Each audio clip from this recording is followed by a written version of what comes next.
Long before the stones, there was the land. The chalk downs of Salisbury Plain roll in gentle waves across southern England, sculpted by ice and time into a landscape that seems to breathe with ancient memory. Beneath the grass lies a foundation older than dinosaurs, compressed shells of marine creatures that lived when this land was seabed, when Britain was somewhere else entirely, drifting on tectonic currents beneath tropical skies. The chalk is soft, malleable. It yields to carving, to shaping, to human intention. And for thousands of years before Stonehenge rose, people were already writing their stories into this receptive earth. Long barrows stretched like sleeping giants across the horizon, earthen tombs that held the bones of the honored dead. The cursus, a vast rectangular earthwork nearly 2 miles long, cuts across the landscape with a purpose we can only guess at. Trackways worn by countless feet connect sacred places we are only now beginning to understand. This was not wilderness. This was a managed, meaningful, deeply inhabited world. The people who walked here moved with the seasons. Spring brought them to the river valleys, where fish ran thick and new growth promised abundance. Summer drew them to higher ground, where herds could graze and ceremonies could be held beneath open sky. Autumn was harvest, gathering, preparation. Winter was storytelling, tool-making, the long wait for the sun's return. They knew this land intimately. Every spring, every stand of timber, every outcrop of flint. The chalk itself was sacred, gleaming white when freshly cut, visible for miles. To dig into it was to expose bone, to reveal the hidden structure of the world. And so the landscape became a canvas. Causewayed enclosures marked gathering places. Henges, circular earthworks with internal ditches, began to appear, each one a boundary between the mundane and the sacred. The dead were buried with care, their bodies oriented toward specific horizons, their graves marked with timber posts and stone. Stonehenge did not emerge from emptiness. It grew from a landscape already thick with meaning, already layered with generations of ritual and remembrance. The stones would become the culmination of something far older, a conversation between earth and sky that had been unfolding for millennia. Meanwhile, to the east, forests still stood thick. To the west, the sea whispered against cliffs that would one day crumble. And here, at the heart of it all, the ground was being prepared for something unprecedented. Before the stones sang, the timber danced. 2 miles northeast of the place where Stonehenge would rise, another monument was taking shape. Durrington Walls, a massive henge enclosure large enough to hold 30 football fields, became the beating heart of a thriving Neolithic community. Within its banks, circles of timber posts rose like forests, their trunks stripped smooth and planted deep into the chalk. These were not simple structures. The southern circle at Durrington contained concentric rings of oak posts, some as thick as a person's embrace, arranged with careful attention to alignment and proportion. The posts were set in pits dug with antler picks and stone mauls, then packed tight with chalk rubble and flint. The labor required was staggering. Each post weighed tons, and there were hundreds of them. But this was not merely construction. This was transformation. Imagine the sound as the posts were raised, the groaning of rope and timber, the rhythmic songs of work gangs pulling in unison, the thunder as each trunk dropped into its socket. Imagine the smell of fresh-cut oak and disturbed earth, the chalk dust hanging in summer air. Imagine the gathering crowds, families from distant valleys, traders with amber and jet, elders who had dreamed of this moment for decades. Durrington Walls was alive with purpose. The houses clustered within the enclosure were temporary structures, rebuilt and abandoned with the seasons. Hearths yielded evidence of feasting on a scale that defies imagination. The bones of cattle, pigs, and deer piled in middens. The shattered pottery of vessels that once held beer and porridge and stew. This was where the living gathered. This was where marriages were made, alliances forged, stories told. The timber circles were stages for ceremonies we can only dimly perceive, processions that moved with the sun, offerings made to ancestors, initiations that transformed children into adults. And everywhere, beneath it all, lay the bones. Long barrows dotted the surrounding landscape, some already ancient when Durrington was built. The dead were not forgotten. They were present, watching, guiding. The living honored them with feasts and fires, with careful placement of bones and precious objects. But timber rots. Wood burns. The greatest circles of oak would stand for generations, but not forever. Already, as the posts were raised at Durrington, something else was being imagined, something that would outlast flesh and wood and memory itself. The age of stone was coming. The bluestones came from another world. 200 miles west of Salisbury Plain, in the Preseli Hills of Wales, outcrops of spotted dolerite break through the moorland like the bones of the earth. These stones possess a quality that sets them apart, a subtle blue-gray hue when wet, flecked with crystals that catch the light. To touch them is to touch something that feels ancient beyond measure, something that has witnessed the grinding of glaciers and the birth of valleys. And somehow, impossibly, dozens of these stones made the journey. The mainstream explanation requires us to imagine an undertaking of staggering ambition. Teams of workers quarrying the stones with antler and stone tools, shaping them into pillars weighing up to 4 tons each. Wooden sledges and rollers, ropes woven from plant fiber, log trackways laid across marshland. River routes down the Welsh coast, across the Bristol Channel, up the rivers of southern England. Then overland, hauling ton after ton across hills and valleys, through seasons and years, until finally the stones reached their destination. Why? What power did these particular stones hold that justified such effort? The evidence suggests the stones were carefully selected, perhaps even revered, long before they were moved. Some show signs of having stood elsewhere. Weathered bases suggest they were already ancient monoliths when Neolithic builders decided to transport them. Were they healing stones, believed to cure ailments? Were they ancestral stones, connected to origin myths now lost? Or was the journey itself the point? A pilgrimage in stone, connecting distant lands and peoples. Around 3000 BCE, the blue stones were raised at Stonehenge in a circle, now lost to later modifications. But they were only the beginning. The Sarsens came later, perhaps 2 centuries on. These giants, some weighing 25 tons or more, were quarried from the Marlborough Downs, 20 miles north. They are sandstone, compressed and cemented over millions of years into the hardest rock in Britain.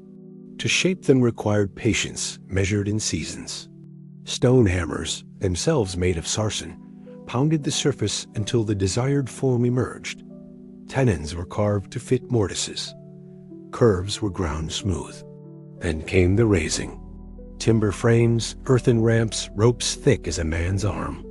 Hundreds of people pulling together, chanting, sweating, believing.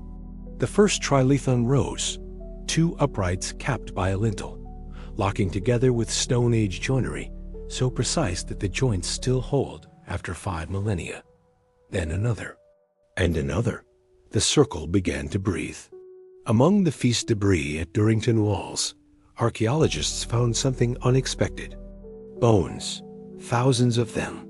The remains of cattle slaughtered and consumed during gatherings that must have drawn crowds from across the island. But these were no ordinary livestock. Chemical analysis of teeth and bones revealed something remarkable. These animals had been born and raised hundreds of miles away, in Scotland, in Wales, in distant corners of Britain, where the geology leaves distinctive signatures in growing tissue. They had walked. Imagine the herds moving south through ancient Britain. Cattle driven along trackways older than memory, accompanied by herders who knew every river crossing, every dangerous passage, every place where offerings had to be made to ensure safe travel. The journey would have taken weeks, perhaps months. The cattle would have grazed on wildflowers and marsh grass, waded through streams that no longer exist, rested in clearings now buried beneath cities. This was not simply about bringing meat to a feast. This was pilgrimage, performed by animals and humans alike. The cattle were gifts, offerings, symbols of wealth and commitment, carried on the hoof across an entire island. Their presence at Durrington transformed ordinary meals into sacraments, connecting distant communities to the sacred center. And when the feasting was done, when the bones were picked clean and the gathering dispersed, the memory remained. The cattle that walked 300 miles became part of the story of Stonehenge, a reminder that the monument was never isolated, never merely local. It belonged to everyone and no one, a focal point for a culture that thought in terms of vast distances and patient years. Centuries later, when the timber had rotted and the houses collapsed, these bones would remain, silent witnesses to gatherings we can barely imagine, to songs we will never hear, to the laughter of people who are dust. The question lingers like morning mist. Why travel 200 miles for stone when perfectly good sarsen lay just 20 miles north? The practical mind recoils at the inefficiency. The romantic mind wonders at the dedication. And the careful archaeologist weighs evidence, theories, possibilities, knowing that certainty died with the last person who knew the truth. One theory proposes healing. Medieval Welsh texts speak of stones with medicinal properties, stones to which pilgrims journeyed seeking cures.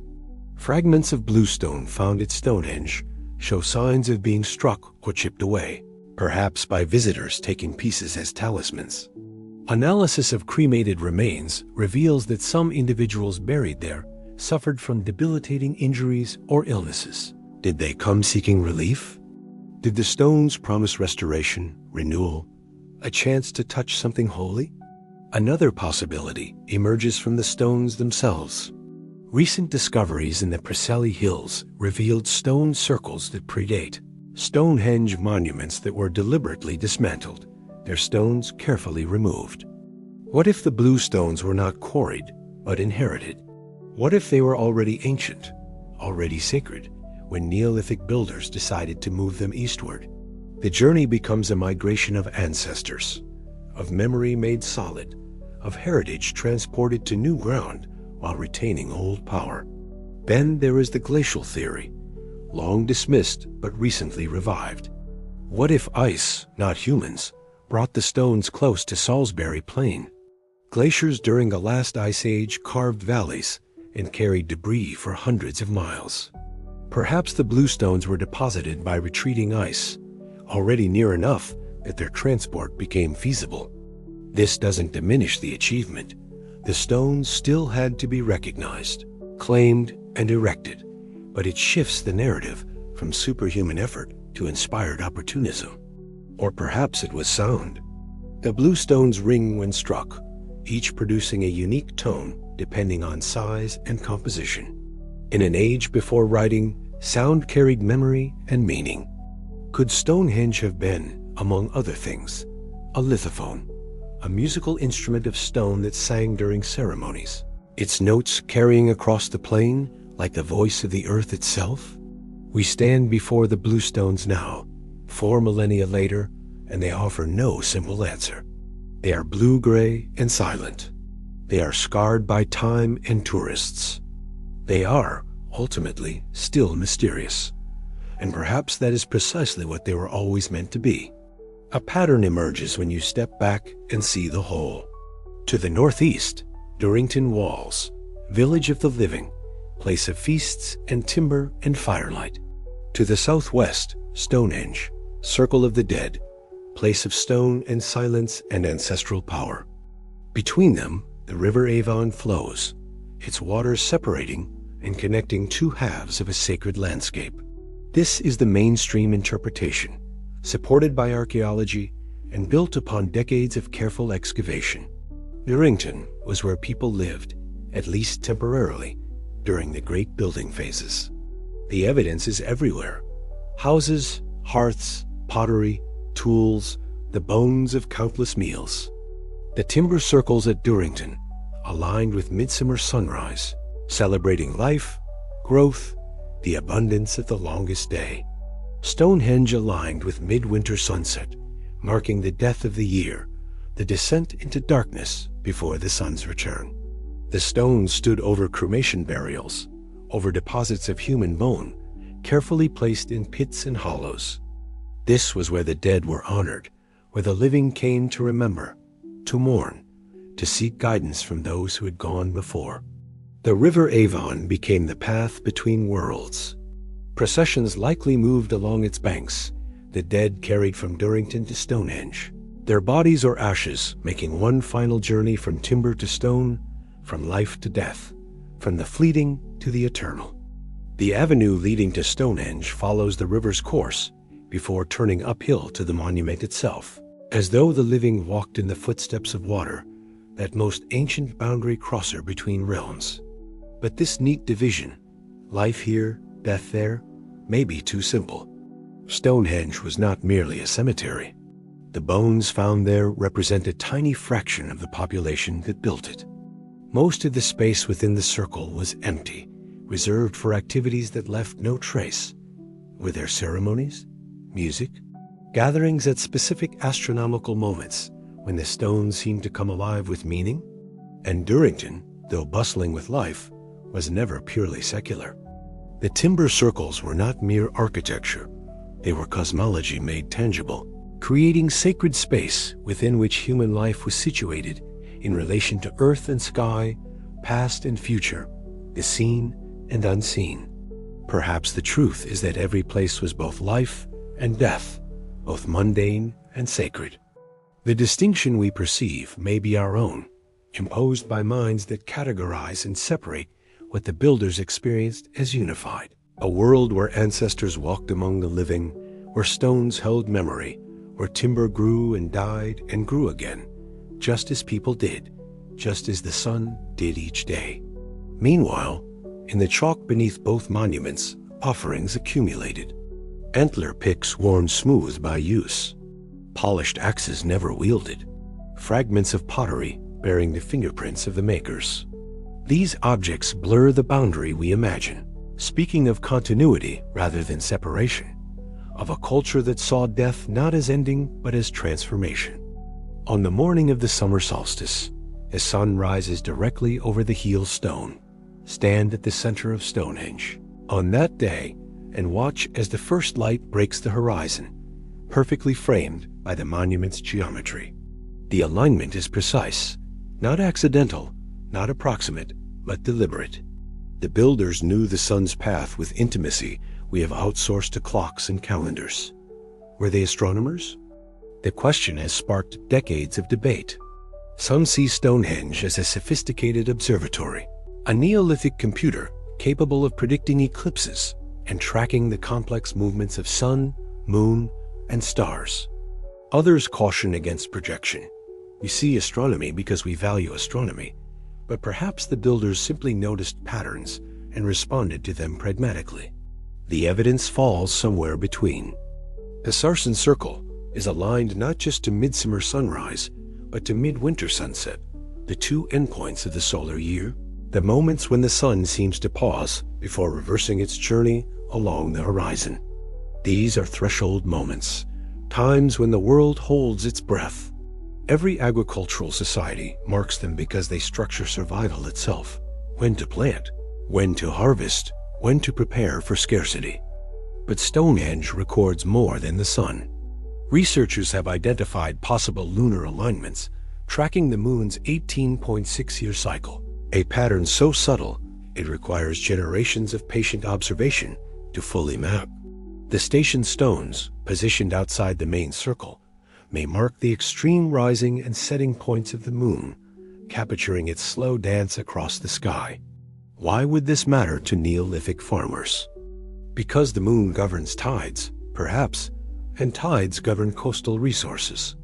Because lunar phases structure the experience of night, and night is when spirits walk and dreams carry messages. Because to watch the moon complete its great cycle is to witness time itself made visible, a way of understanding that the world operates according to laws both vast and knowable. The builders did not have telescopes or mathematics as we understand it, but they had eyes and memory and patience. They had generations of sky watchers passing down knowledge, refining observations, correcting errors. They had the stones themselves, massive and permanent, capable of encoding information that would outlast any individual lifetime. Imagine the elder teaching the young where to watch, when to mark, what to remember. Imagine the discussions as positions were refined, as new alignments were discovered, as the monument grew in complexity and precision. This was not primitive superstition. This was science. Empirical, observational, iterative science, conducted without writing, but with no less rigor for that. And yet, it was also more than science. The astronomical alignments at Stonehenge were not abstractions. They were moments of profound connection between human beings and the cosmos that contained them. When the sun rose through the stones, it was not merely data. It was wonder. It was confirmation that the universe was ordered, meaningful, responsive to attention. The astronomers of antiquity were also poets, priests, storytellers. They did not separate what we have learned to divide. How long can a culture remember? The stones of Stonehenge were raised around 2500 BCE, but the site was sacred long before. The first earthwork ditch dates to 3000 BCE, 500 years earlier. And beneath that layer lie hints of even older activity. Post holes, pits, disturbances that suggest the location mattered before any monument stood there. Push further back. The long barrows scattered across Salisbury Plain were built starting around 3800 BCE, more than 1,000 years before Stonehenge took its familiar form. The causewayed enclosures predate even those. Layer by layer, century by century, the sacred landscape accumulated meaning, each generation adding to what came before, while preserving somehow, impossibly, a sense of continuity. This raises a staggering possibility. What if Stonehenge is the product of oral traditions stretching back not centuries, but millennia? What if the alignments encoded in stone were first discovered by people who lived when Britain was still connected to Europe by land, when mammoths had only recently vanished, when the world was emerging from the grip of ice? Modern studies of oral cultures reveal astonishing fidelity across generations. Australian Aboriginal peoples maintain song lines, navigational and mythological knowledge, encoded in song that accurately describe coastal features now submerged by rising seas, meaning the knowledge is at least 10,000 years old. If such transmission is possible in one culture, why not others? Perhaps the earliest Britons, moving across a landscape still raw from glaciation, noticed that the sun rose over a particular ridge on the longest day. Perhaps they told their children and their children's children, until the knowledge became foundational, not written, but woven into the fabric of culture itself. Perhaps the choice to build at Stonehenge was not innovation, but fulfillment, the making permanent of understanding that had always been there, waiting. The stones themselves remember deeper still. The sarsen from which they were carved formed over 50 million years ago, when Britain basked in tropical heat and dinosaurs were only recently extinct. The bluestones are even older. Their parent rocks crystallized hundreds of millions of years back, when the continents were arranged in configurations we can barely map. To touch Stonehenge is to touch deep time, to place your hand on something that has witnessed the entire pageant of human existence as a fleeting moment. And yet, paradoxically, the monument is also intensely human. Every stone bears the mark of hands, the smooth faces shaped by hammering, the joints carved with care, the surfaces that retain the ghost memory of antler in maul and patient effort.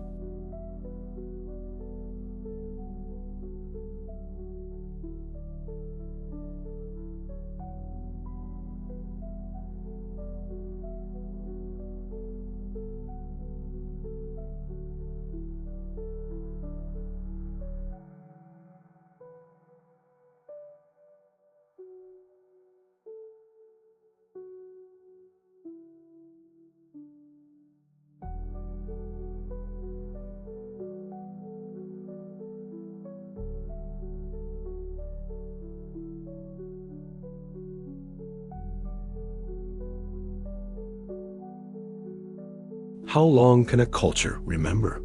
The stones of Stonehenge were raised around 2500 BCE, but the site was sacred long before. The first earthwork ditch dates to 3000 BCE, 500 years earlier. And beneath that layer lie hints of even older activity, post holes, pits, disturbances that suggest the location mattered before any monument stood there. Push further back.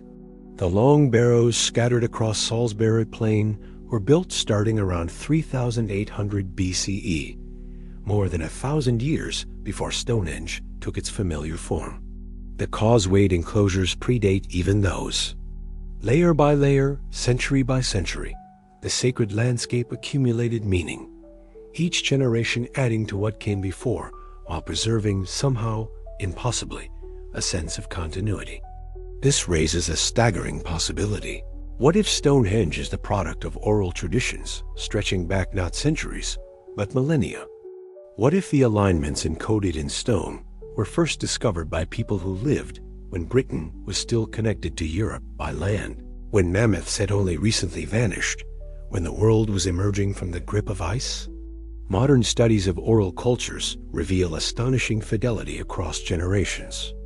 Australian Aboriginal peoples maintain songlines, navigational and mythological knowledge encoded in song that accurately describe coastal features now submerged by rising seas, meaning the knowledge is at least 10,000 years old. If such transmission is possible in one culture, why not others? Perhaps the earliest Britons, moving across a landscape still raw from glaciation, noticed that the sun rose over a particular ridge on the longest day. Perhaps they told their children and their children's children until the knowledge became foundational, not written, but woven into the fabric of culture itself. Perhaps the choice to build at Stonehenge was not innovation, but fulfillment, the making permanent of understanding that had always been there, waiting. The stones themselves remember deeper still. The sarsen from which they were carved formed over 50 million years ago, when Britain basked in tropical heat and dinosaurs were only recently extinct. The bluestones are even older. Their parent rocks crystallized hundreds of millions of years back, when the continents were arranged in configurations we can barely map. To touch Stonehenge is to touch deep time, to place your hand on something that has witnessed the entire pageant of human existence as a fleeting moment. And yet, paradoxically, the monument is also intensely human. Every stone bears the mark of hands, the smooth faces shaped by hammering, the joints carved with care, the surfaces that retain the ghost memory of antler and maul and patient effort. Deep time and human time intersect here, and in that intersection, something sacred emerges. The builders could not have articulated this in our language, but perhaps they felt it. Perhaps when they stood within the circle they had labored so long to create, they experienced a kind of vertigo, a simultaneous awareness of their own smallness and their profound capacity to shape meaning from stone and sky and story. The memory encoded in Stonehenge is not just historical. It is existential, a reminder that we have always looked up, always wondered, always sought to make the invisible visible, the eternal tangible. They glisten when the light catches them right. Polished stone axes, dozens upon dozens recovered from around Stonehenge through careful excavation. Not tools discarded after use, but pristine objects deliberately buried. Their cutting edges sharp, their surfaces worked to a high sheen that transforms functional stone into something almost glass-like. Some are made from local flint. Others come from distant sources, jadeite from the Alps, porcelainite from Northern Ireland, greenstone from Wales. These are not random acquisitions. They are treasures carried across hundreds of miles, exchanged through networks of alliance and kinship, finally committed to the earth near Britain's most sacred monument. Why? They were never intended for chopping wood. Many show no signs of use whatsoever. They were made to be beautiful, to be displayed, to signify status or allegiance or connection to distant places. And then, at some moment lost to history, they were buried, deliberately, carefully, as offerings to something we can no longer name. Perhaps they marked identity. In an age without writing or coinage, a polished axe from a specific quarry could function like a passport or a flag, announcing origin and affiliation. To bury such an object at Stonehenge might be to tie oneself permanently to the place, to invest it with personal and communal power. Perhaps they were gifts to the dead. The axes found near Stonehenge cluster around areas associated with cremation burials. Could they have been possessions of the deceased, sent into the earth to accompany spirits on their journey? Or were they offerings from the living, tokens of respect and remembrance? Or perhaps they were simply sacred. In a world where every rock and stream held potential agency, where objects could carry luck or danger or blessing, an axe polished to perfection might become a vessel for power.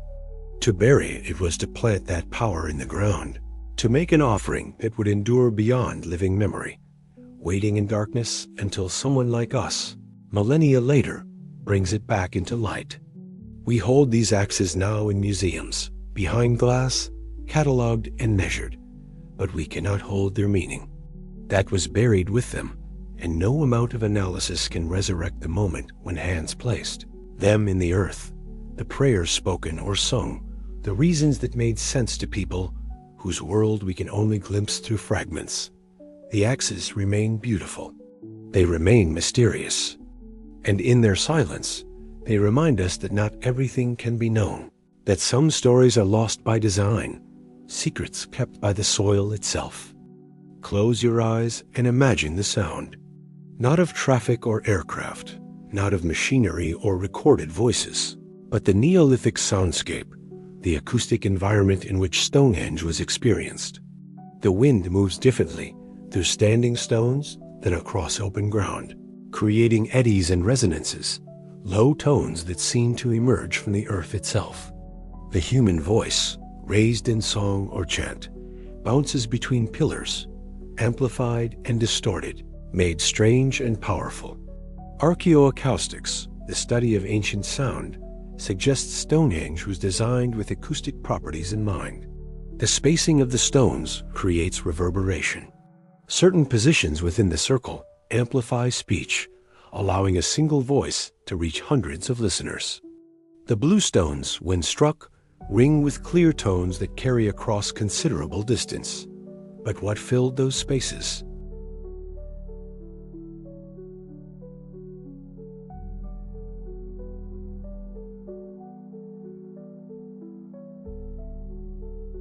Language itself has vanished. We don't know what tongue the builders spoke, what words they had for sun and stone, death and dream.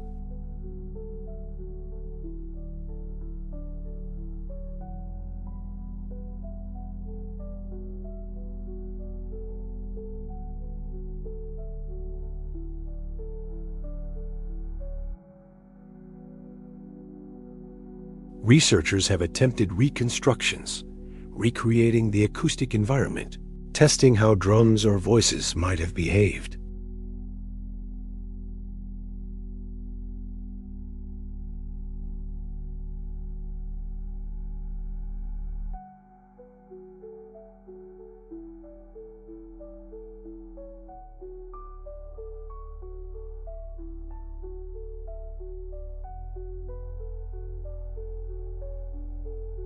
Then voices, dozens of them, rising and falling in patterns that are not quite music as we understand it, but something older, something that predates the structures we impose on sound.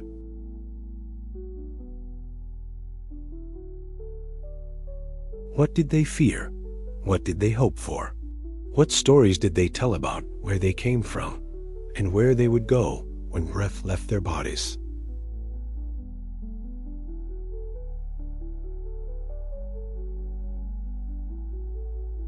It moved through this landscape when ice still gripped the north, when giant elk browsed in forests now vanished. It will be here when the stones have finally crumbled to dust, carrying with it the ghosts of 10,000 songs no ear will ever hear again. And yet, in the silence, something persists. Stand within the circle, on a still day and speak. Your voice changes. The space shapes it, gives it weight and resonance.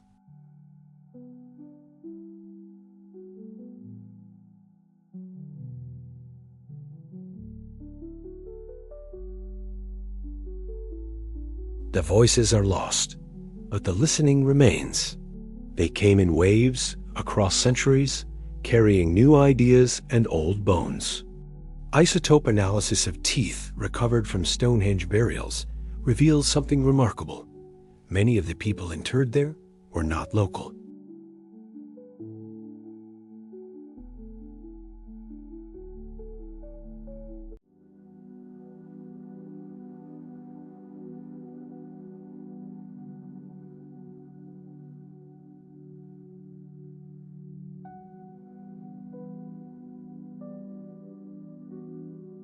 But burial is only part of the picture.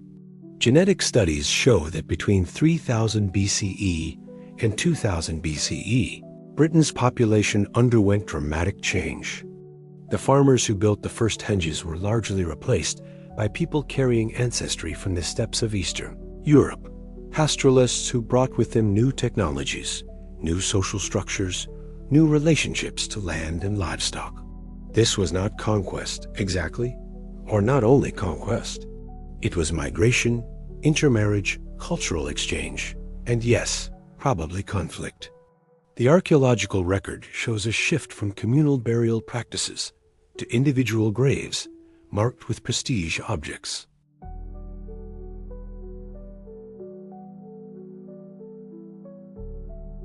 Even diet changed as incoming populations brought different agricultural practices and preferences.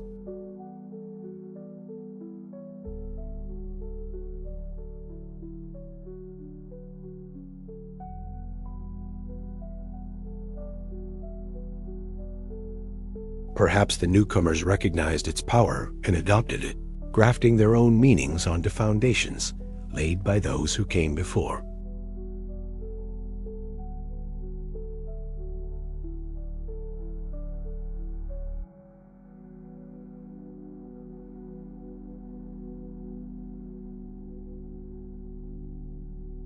Old and new could meet on neutral ground, where grievances could be aired and alliances forged beneath structures that belonged to everyone and no one. That had stood before the change and would stand after. The people on the move were not rootless. They carried with them stories, allegiances, memories of distant homes. The cattle driven 300 miles, the stones hauled from Wales, the axes buried from across Britain and beyond, all speak to a world connected by journeys, by the slow, patient movement of people and objects across landscapes that seem vast to us, but which they traversed routinely, integrating distance into their understanding of what it meant to be human. We are their descendants, we who worry about borders and belonging, identity and inheritance. Stonehenge remembers what we forget, that we have always been moving, always been mixing, always been becoming something new while clinging to threads of what came before.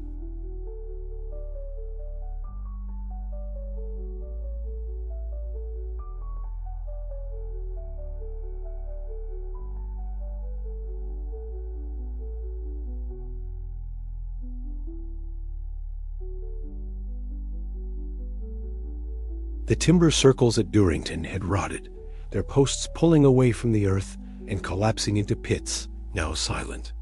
The grand feasts ended.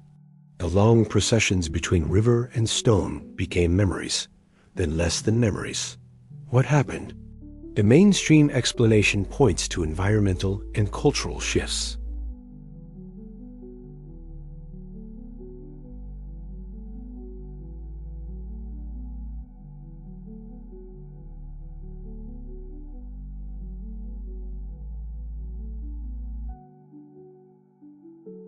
The Bronze Age was dawning, bringing with it new hierarchies, new values, new centers of power that rendered the old sacred landscapes obsolete.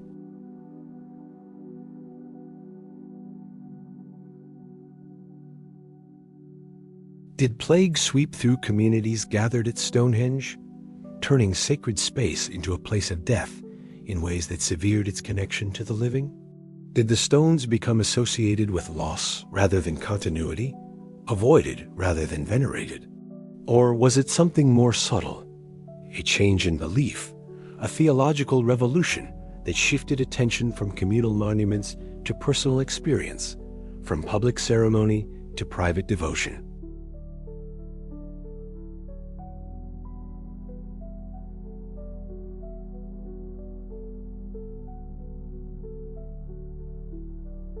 But there is another possibility, one less comfortable to articulate. What if they simply stopped building? Cultures change, priorities shift. What seemed essential to one generation becomes incomprehensible to the next. Perhaps the descendants of Stonehenge's builders walked past the monument every day, grazing sheep in its shadow, without any clear memory of why it stood or who had made it. Perhaps it became a landmark, a mystery, a place where people said giants had once worked or gods had descended, stories that preserved a sense of awe even as factual memory dissolved. The stones stood, as they always had, patient and indifferent. Grass grew between them. Rain wore at their surfaces.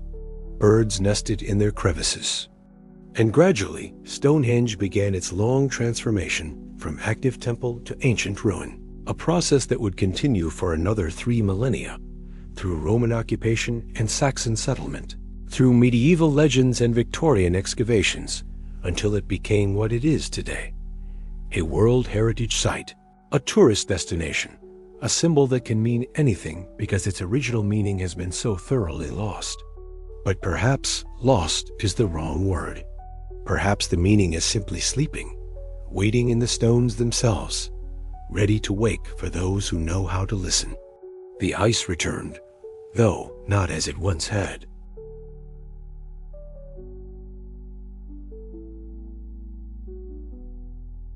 The warm, stable conditions that had prevailed during Stonehenge's construction, the Holocene climatic optimum, as scientists call it, gave way to cooler, wetter patterns.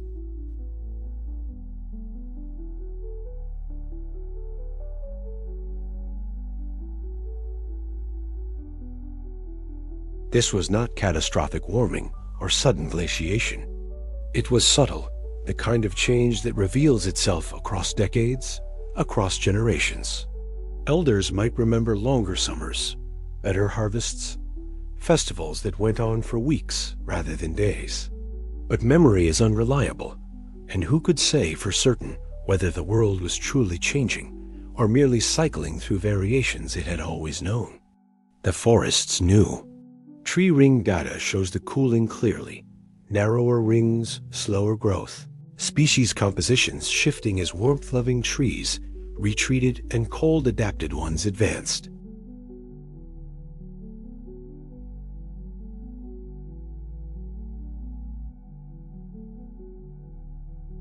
And the people knew, though they had no graphs or datasets to confirm their suspicions.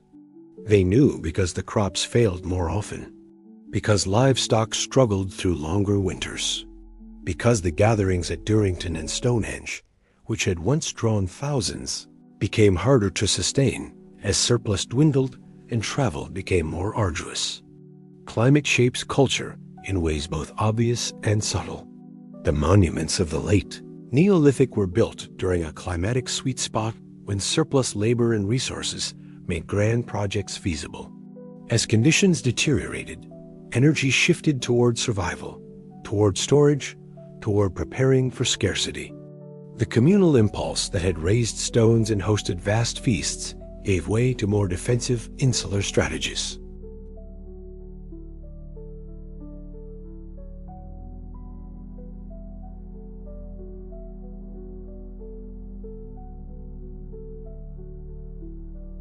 Britain's Neolithic culture seems to have done both, maintaining some ceremonial traditions even as overall cohesion declined.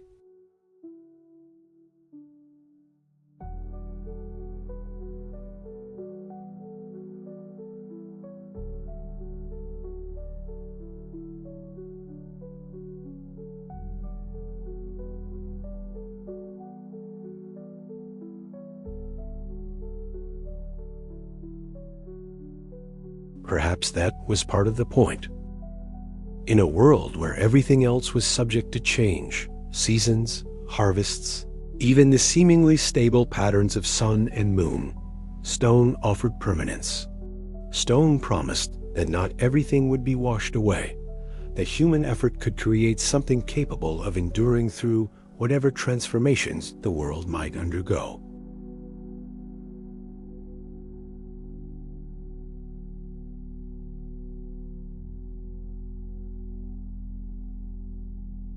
The human need to connect with something larger than ourselves, survive every season.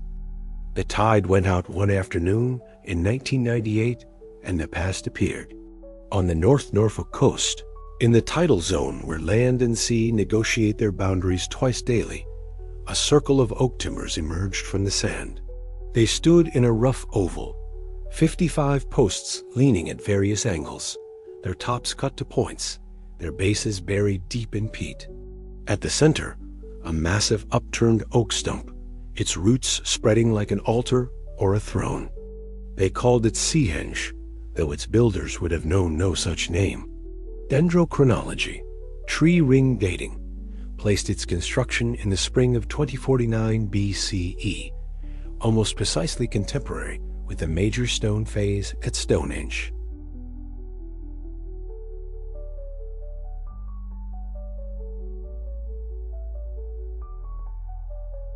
And within perhaps a generation, it was submerged. Why?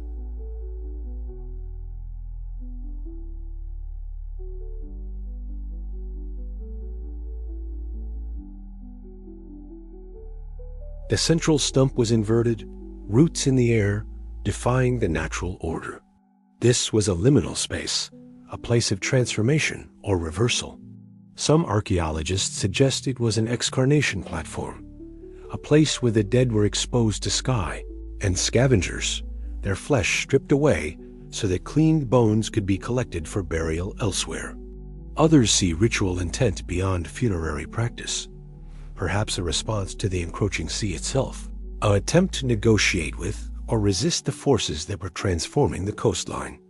The climate cooling that began after 3000 BC had complex effects on sea levels as melting. Ice sheets finally stabilized, but local subsidence and storm patterns could make the sea's behavior unpredictable, dangerous, worthy of propitiation. What Stonehenge reveals, more than any specific interpretation, is that Stonehenge was not unique. Across Britain and beyond, communities were building circles, experimenting with monumental expression, encoding meaning in arrangements of timber and stone. Most have vanished, rotted away, or plowed under, or drowned beneath rising waters. Stonehenge survived only because the sea that claimed it had also preserved it, peat and sand creating an anoxic environment hostile to decay. How many others are still hidden? How many circles lie beneath fields and forests, beneath cities and roads, waiting for some chance discovery to bring them back into light? How many were built and used and abandoned, their stories complete and closed, with no trace remaining, except perhaps in oral traditions so transformed by time that the original events are unrecognizable? Stonehenge is extraordinary. But it is also part of a pattern, a cultural moment when building in circles made sense, when communities invested enormous effort in creating spaces that were simultaneously functional and sacred, practical and mysterious. And now Stonehenge stands reconstructed in a museum, its timbers preserved, but its context lost. The tide still goes out on the Norfolk coast, revealing and concealing whatever else might be waiting there, patient in darkness. Step back, further, look at Europe from above. From Sweden to Spain, from Ireland to Malta, the landscape is dotted with stone monuments. Dolmens with massive capstones balanced on uprights, passage tombs aligned to solstice light, stone rows stretching for miles across moorland, circles and henges and cromlechs, each with local names and local legends, but all sharing a family resemblance that speaks to something, some idea, some impulse, spreading across thousands of miles and hundreds of generations. Was there a network? Did ideas flow between these sites? Or did human minds, facing similar challenges and asking similar questions,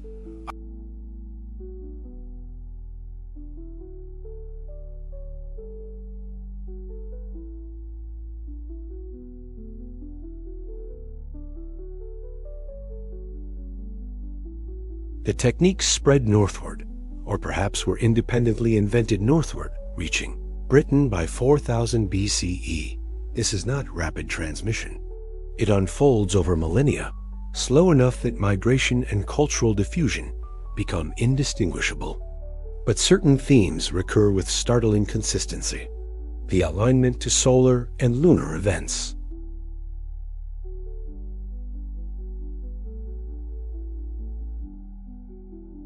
the preference for placing monuments on prominent landscapes visible from great distances, the investment of labor far beyond what practical utility would require. These patterns suggest shared underlying concerns: the passage of time, the relationship between living and dead, the desire to encode knowledge in permanent form. Whether these concerns were communicated directly between communities or emerged independently from similar circumstances, the result is a continent marked by stone, a megalithic age that transformed how humans related to landscape and cosmos. Stonehenge fits this pattern. It is more elaborate than most, but not fundamentally different in kind. The blue stones, possibly imported from Wales, echo the long-distance stone transport found at other sites. The astronomical alignments have parallels from Newgrange in Ireland to the Maltese temples. Even the timber phase at Durrington Walls connects to wood henges found across the British Isles and Northern Europe. What Stonehenge represents, perhaps, is not innovation, but culmination, the fullest expression of ideas that had been developing for millennia, brought together in a single location with unusual resources and sustained commitment. It is the masterpiece of a megalithic culture, the work that synthesizes everything that came before into something unprecedented in scale and sophistication.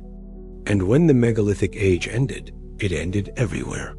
Not simultaneously, but over centuries, across the same broad region where it had flourished, monument building ceased. The stones remained orphaned by the cultures that created them, becoming mysteries to the peoples who came after. Today we visit these sites as tourists, as pilgrims, as curious scholars. We photograph them and measure them and try to decode their purposes. But perhaps the deepest connection we make is the simplest.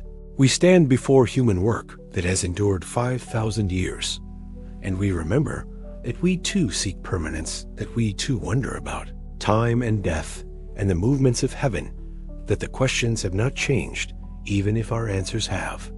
The network of megaliths was never about stone. It was about us, human beings trying to make sense of existence and leaving messages in the most durable medium available, hoping someone would someday understand.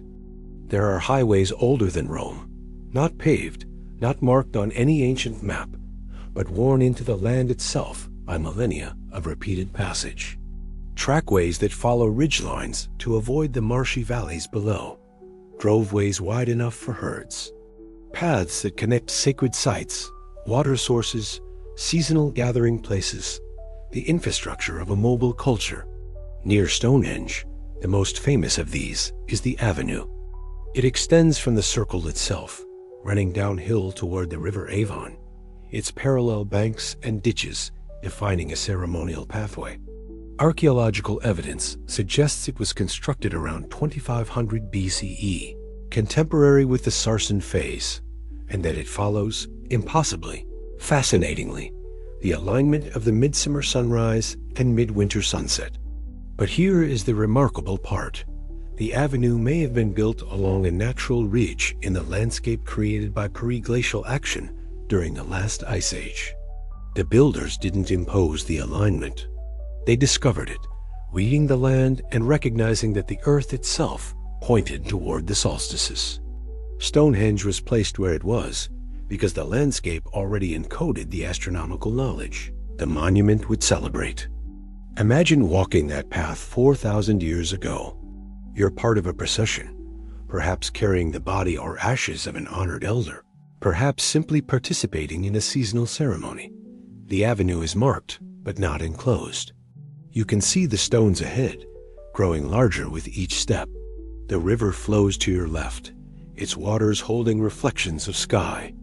Others walk with you, family, strangers from distant valleys, people with whom you share no language, but this shared purpose.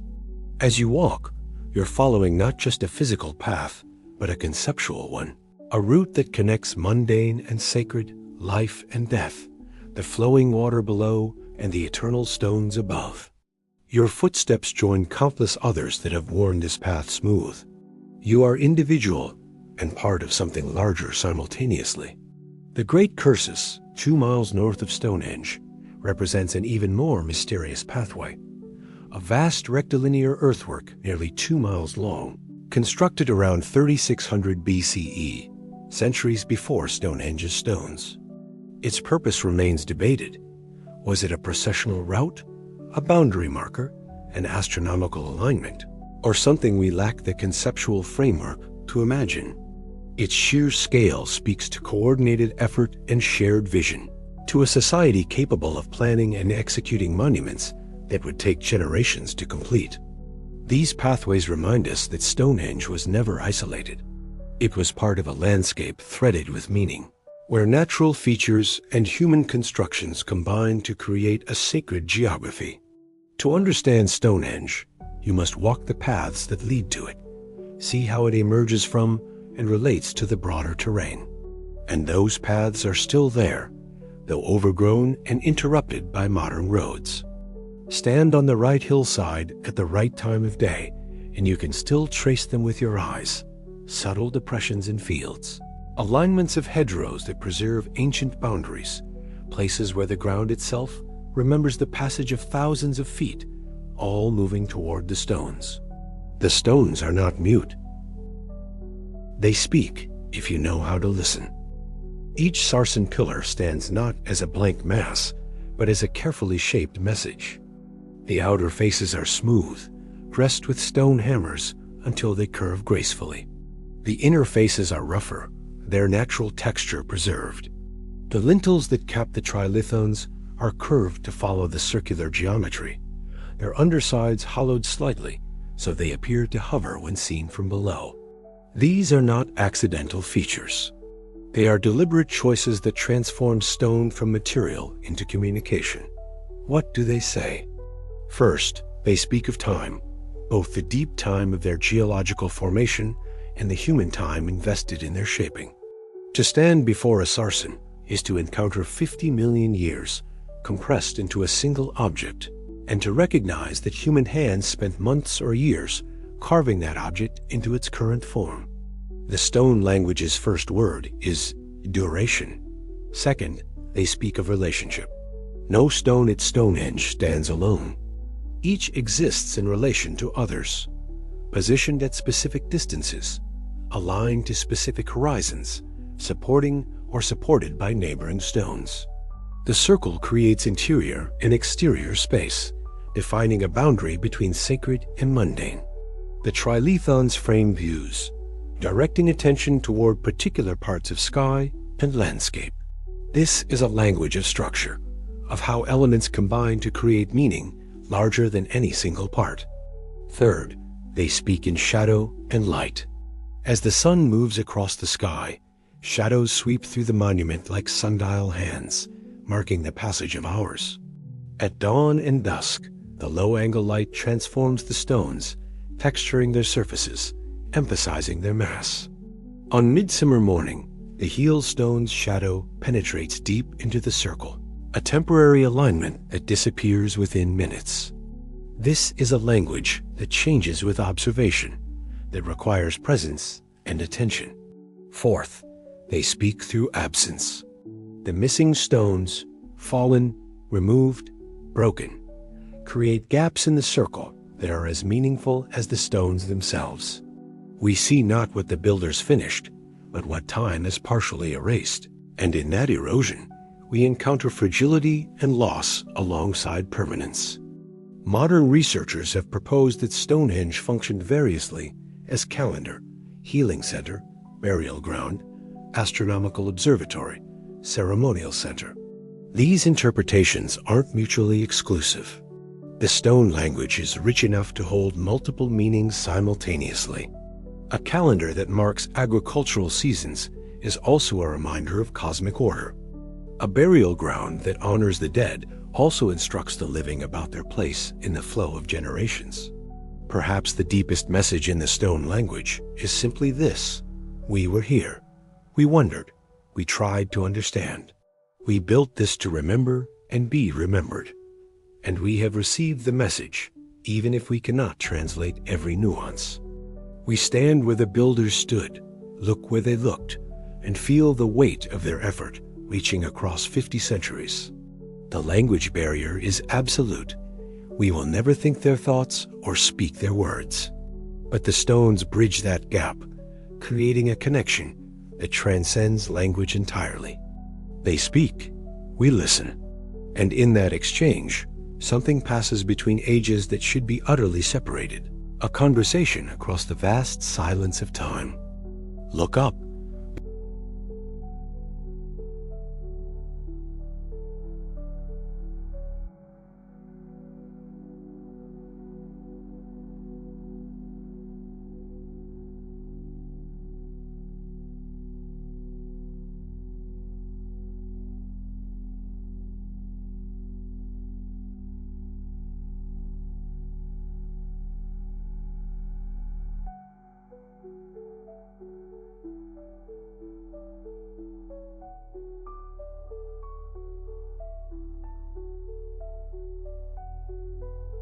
The moon's 18.6-year cycle, the metonic cycle, is subtle enough that casual observation won't reveal it. But watch patiently. Mark the positions where the moon rises at its extreme north and south points. Track these positions over decades, and a pattern emerges. The range of moonrise positions oscillates, reaching maximum spread every 18 to 19 years before contracting again. Did the builders of Stonehenge track this cycle? The station stones, positioned at the corners of a rectangle within the larger circle, align with these extreme lunar positions. This could be coincidence. The rectangle's geometry might have been chosen for other reasons. But if it was intentional, it represents an extraordinary achievement of patient, multi-generational observation. Why would it matter? Perhaps because the moon governs tides, and tides govern access to coastal resources. Perhaps because lunar cycles structure the experience of night travel, nocturnal hunting, the timing of ceremonies that require darkness or moonlight. Perhaps because to successfully predict the moon's behavior was to demonstrate mastery over what seemed chaotic, to prove that the cosmos was knowable, that pattern existed beneath apparent randomness. Or perhaps the reason was more profound. To track the moon's cycle is to witness time operating at scales beyond individual human life. Stonehenge, in this light, becomes a teaching device. Stand here on this night, watch where the moon rises. Remember this position. When you are old, bring your children's children here and show them where to watch, what to mark. The stones remember, so we don't have to rely solely on fallible human memory. The stones are the keepers of knowledge too important to risk losing. The sky guided them not just physically, though celestial navigation was certainly important, but conceptually. It provided a model of order, of cycles within cycles, of the possibility of prediction and understanding. It suggested that the universe, vast and terrifying as it was, operated according to principles that patient observation could decode. And when they raised the stones and aligned them to sky events, they were not worshiping the celestial objects. They were declaring relationship with them, asserting that human intelligence and effort could engage meaningfully with cosmic order, that the earthbound could touch the eternal. The sky still guides us, though differently. We navigate by satellites, predict weather with supercomputers, understand cosmic mechanics through mathematics the builders never imagined. But the fundamental impulse remains unchanged. We look up, we wonder, we try to understand, and we build monuments, whether of stone or concept, to capture and transmit what we learn. Stonehenge reminds us that this impulse is ancient, that the builders were not primitive but sophisticated, not superstitious but empirical, not passive but engaged in the oldest human project. Making sense of existence beneath the vast, patient, endlessly cyclinth, stories came later, much later. Medieval Geoffrey of Monmouth wrote in the 12th century that Stonehenge was built by Merlin, who used magic to transport the stones from Ireland, where giants had originally assembled them. The stones, he claimed, had healing properties, brought from Africa by the giants for their medicinal power. This fantasy, written 3,000 years after the monument's construction, tells us nothing about the builders, but everything about the human need to explain mystery through story. But what if there were older stories? What if the medieval myths preserved, however distorted, fragments of genuine oral tradition stretching back toward the monument's actual origins? It's not impossible. Oral cultures can maintain remarkable continuity across millennia. The Aboriginal songlines of Australia preserve geographical knowledge from before the last sea level rise. Indo-European linguistic reconstruction suggests that proto-myths can be traced back 6,000 or 7,000 years through their survival in multiple descendant cultures. Could memories of Stonehenge's construction, or its purpose, or the people who built it, have survived in some form until they were written down? If so, they would have transformed beyond recognition, names changed, details invented, motivations reinterpreted through the lens of each generation's concerns. The builders would become giants because their achievements seemed superhuman. The purpose would become magical because the actual reasons were lost. The stones would be imports from distant lands because their exotic character demanded exotic origins. Strip away the medieval embellishments, and something interesting remains. The persistent association with healing, with power, with stones brought from far away. These elements, bizarrely, align with current archaeological interpretations. The blue stones did come from a distant land. Fragments show evidence of being shipped away, as though for talismans. Remains of injured or ill individuals suggest the site attracted those seeking cures. This might be coincidence. Medieval storytellers could have inferred healing associations simply from the monument's obvious importance. But it might also represent the faint echo of genuine tradition, knowledge passed down so many generations that it became myth, and myth that retained, beneath layers of fantasy, a kernel of truth. Before Geoffrey, there were Anglo-Saxon stories. Before the Saxons, Roman visitors recorded British legends. Before the Romans, there were Iron Age communities living in sight of the stones, surely inventing explanations for the ruins they had inherited. And before them, Bronze Age peoples who might have preserved fragments of genuine memory, their elders telling children about ancestors who raised stones, details fading with each retelling until only wonder remained. Myth before myth means the stories that existed before stories were written, the oral narratives that explained Stonehenge to people who lived closer to its construction than we do, but still separated by millennia. These stories are lost beyond recovery, but their existence is certain. Humans don't build monuments and forget them immediately. Meaning was assigned, retold, modified, argued over, preserved in forms we can only imagine. And perhaps, in our contemporary stories about Stonehenge, our theories and interpretations, our documentaries and books, we are simply continuing that tradition. We are myth makers too, weaving narratives that try to explain mystery, reaching for understanding through story, because story is how humans process the inexplicable. The stones predated myth, but they also created it by standing silent and refusing to explain themselves, by demanding interpretation, by being too important and too mysterious to ignore. They made myth makers of us all. G. Sky. It lies flat now, half buried in the grass just inside the entrance. The Slaughter Stone, named by Victorian antiquarians who looked at its weathered surface, saw reddish staining, and immediately imagined pagan sacrifices. blood pooling in shallow depressions, druids with knives raising victims towards savage gods. The name stuck, carried into guidebooks and popular imagination, fixing Stonehenge in the public mind as a place of dark ritual and violence.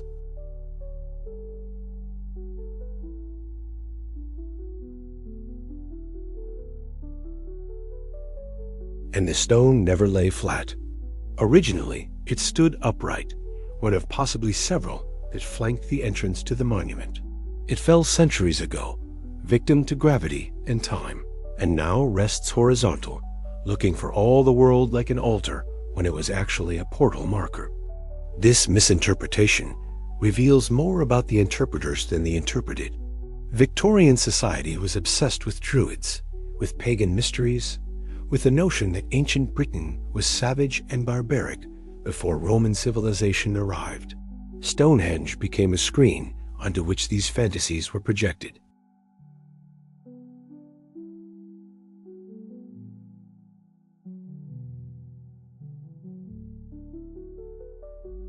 There is no evidence for sacrifice at Stonehenge. None. The human remains found there show normal burial practices. No cut marks on bone suggesting ritual killing. No mass graves. No iconography of violence. The monument was many things, but an abattoir was not among them. And yet the myth persists, because once a story takes root in popular culture, truth struggles to dislodge it. People visit expecting blood and danger, disappointed to learn that Stonehenge was likely a place of healing, astronomy, burial, and seasonal ceremony, activities far less cinematic than imagined human sacrifice. But here is the deeper irony. The truth is actually stranger and more impressive than the Victorian fiction. The real story of people without metal tools quarrying and transporting stones weighing tens of tons of astronomical knowledge, accumulated over generations of social organization, capable of sustaining construction projects across centuries, is far more wondrous than any tale of druids and altars.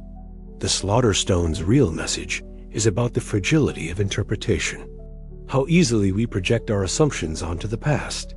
How difficult it is to see what is actually there when our culture has primed us to expect something else.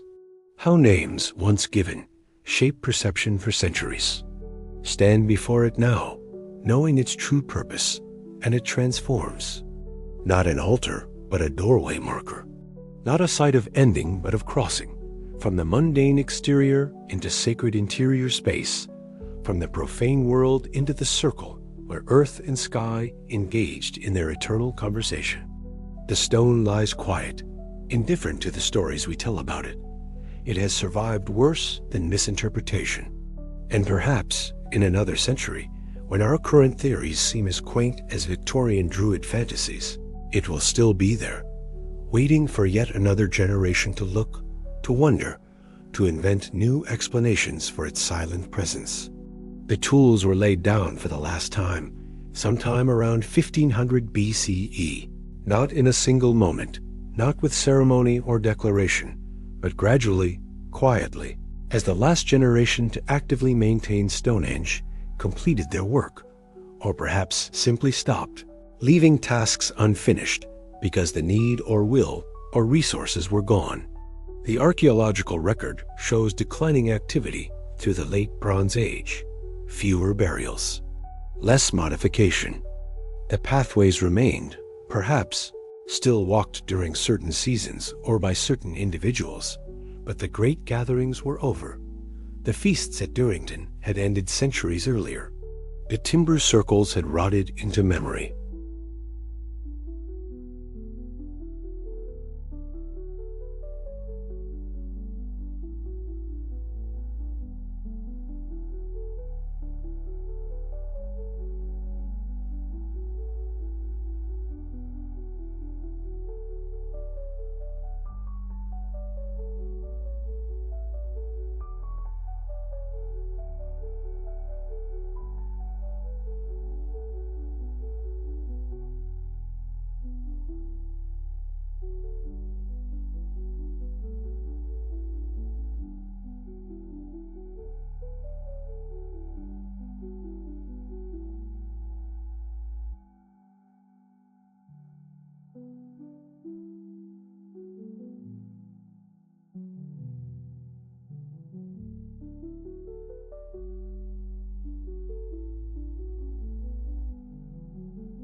Elders teaching apprentices the meanings encoded in stone, the alignments to watch, the calculations to perform.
Renaissance scholars claimed it Roman.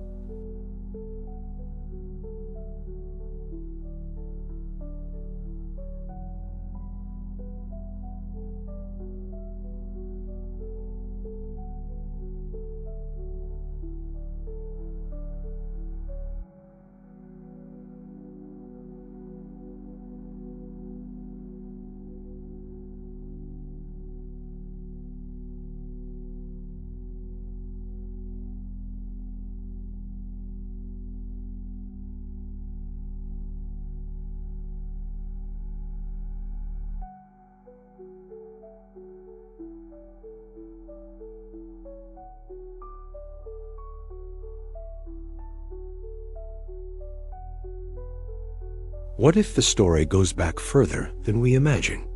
The standard narrative places Stonehenge's construction between 3000 and 1500 BCE, a span of 15 centuries that seems vast until you remember that modern humans had already been in Britain for at least 40,000 years before the first ditch was dug.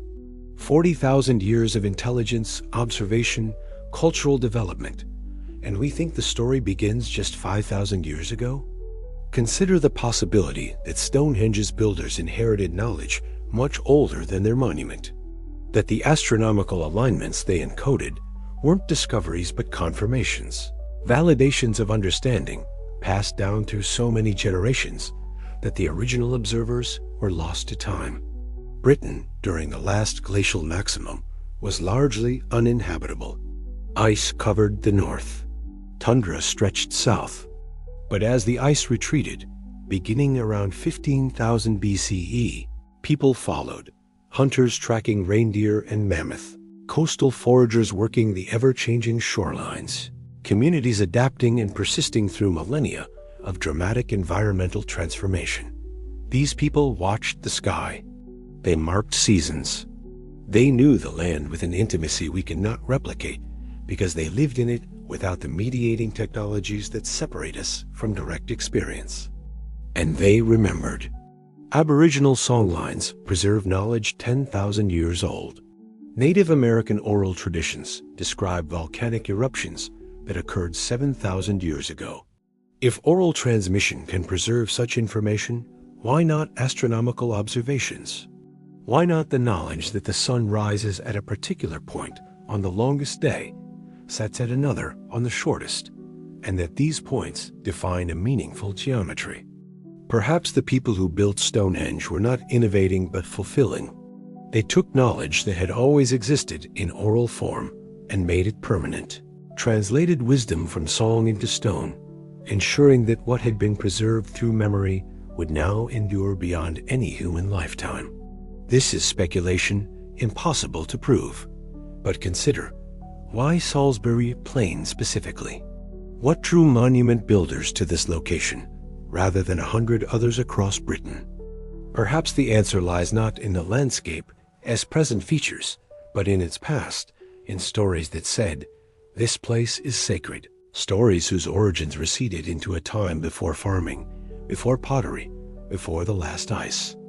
If this is true, then Stonehenge becomes something even more extraordinary than we thought. Not just a monument to the ingenuity of Neolithic farmers, but the physical manifestation of knowledge accumulated across the entire span of human occupation of Britain. A summation not of centuries, but of tens of thousands of years, the oldest human wisdom crystallized in stone. We are, all of us, the beneficiaries of forgotten dreamers. Every technology we use, every story we tell, every concept we manipulate, builds on foundations laid by people whose names are lost, whose lives left no trace except the accumulated knowledge they passed forward. Stonehenge reminds us of this. It stands as testament to the power of cultural memory, to the human capacity to preserve and transmit understanding across generations, to build something that says, "We learned, we remembered. This matters. The people are forgotten, but the dream endures, patient and stone. The sea hides more than it reveals." When Stonehenge was being built, Britain's coastlines looked different than they do today.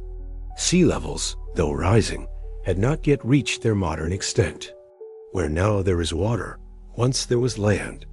River valleys, forests, settlements, perhaps monuments we will never find because they lie beneath the waves. Doggerland, the land bridge connecting Britain to continental Europe, had flooded thousands of years before Stonehenge. But even after its submersion, Britain remained a larger island than we know today. The process of coastline transformation continued through the Neolithic and Bronze Age, slow but relentless, as post-glacial rebound adjusted the landscape and isostatic effects reshaped shores. What was lost? We know of Mesolithic settlements now underwater off the British coast. Fishing nets occasionally bring up worked flint or antler tools from submerged contexts. Stonehenge, that wooden circle preserved in tidal mud, was built on land that the sea would soon claim. How many other monuments, timber circles, stone arrangements, burial grounds, now lie beneath the North Sea or the English Channel, unknown and perhaps unknowable? The builders of Stonehenge would have known stories of drowned lands. They would have seen, within living memory, coastlines shift, storms destroy settlements, familiar landscapes transformed by rising water. This must have shaped their worldview, their sense of permanence and change, their understanding of humanity's fragile hold on the world. Perhaps this influenced the choice to build in stone. Timber rots, earth erodes, but stone, especially placed inland, away from the encroaching sea, stone might endure even if everything else was lost.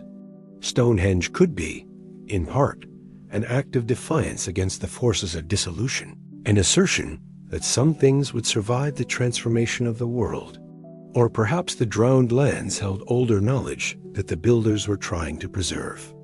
If Mesolithic communities had developed astronomical observations or ritual practices tied to landscapes now submerged, how would Neolithic farmers maintain those traditions?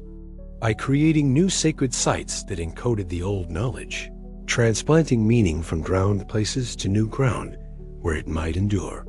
Modern technology allows us to map the seabed with increasing precision. Sonar reveals submerged river valleys, raised areas that were once islands or hills, possible settlement locations.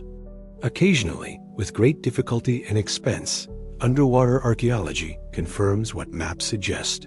But most of the drowned world remains unexplored, its stories trapped in sediment, its monuments, if they exist, unknown. Stonehenge stands on dry land, visible, accessible, studied for centuries. But it is part of a larger story that includes the invisible, the submerged, the lost. To understand it fully requires imagining not just what we can see, but what we cannot. The drowned sites that might have been its predecessors or contemporaries, the landscapes now gone that shaped the culture that built it. The sea keeps its secrets, but Stonehenge remains, perhaps precisely because it stands far enough inland to escape the waters that claim so much else. It endures as representative of all the monuments we have lost, holding meaning not just for itself, but for every sacred place that time and tide have taken. And when you stand within the circle, you are standing not just in Wiltshire, but on an island that once was larger, in a world where the relationship between land and sea was fluid, where entire landscapes could disappear within generations, where permanence was precious precisely because so little seemed capable of enduring. The stones remember the drowned world, even if we have forgotten. Come back to the beginning. Come back to twilight. The sun has set. The tourists have gone. The access roads are quiet. Night settles over Salisbury Plain like a presence. Darkness so complete that the stars emerge in their thousands. The Milky Way a pale river across the sky, just as it was 5,000 years ago. Stand here, in the center of the circle, and let your eyes adjust. The stones become silhouettes against the lighter sky. Sarsens and bluestones, fallen and standing, present and absent. The wind moves through the gaps with a sound like breathing. Somewhere distant, an owl calls. The grass whispers. What are these stones?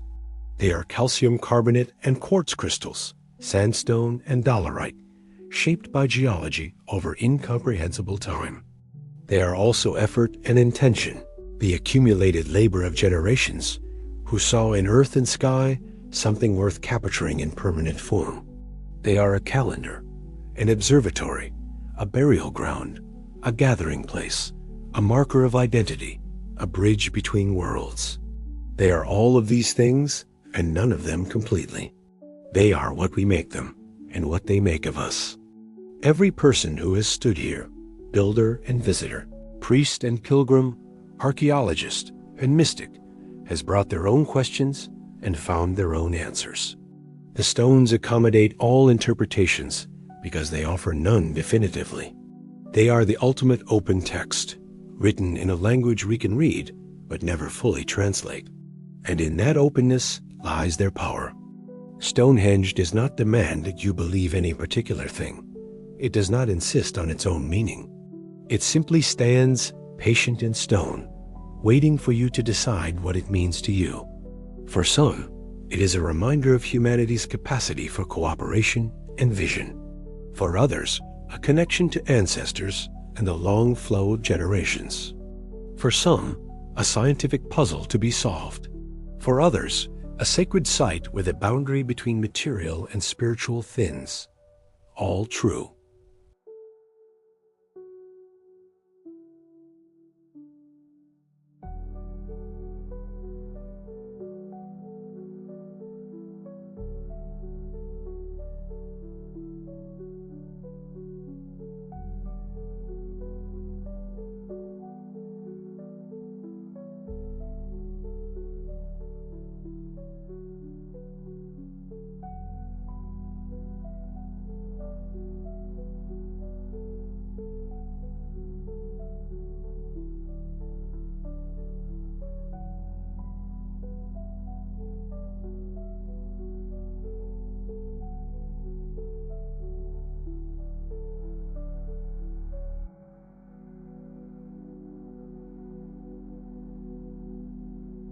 A sense that this place is meant to stop you, to pull you out of the flow of mundane time, to make you look up and wonder, and remember that you are part of something larger, a species that has always asked questions, always sought meaning, always tried to leave marks that will outlast flesh and breath. The night deepens. The stones awaken, not in the sense of movement or speech, but in the sense of presence. They become more themselves, more what they have always been. Witnesses to everything we have forgotten, holders of everything we have tried to remember, monuments to the eternal human project of making meaning from stone and sky and story.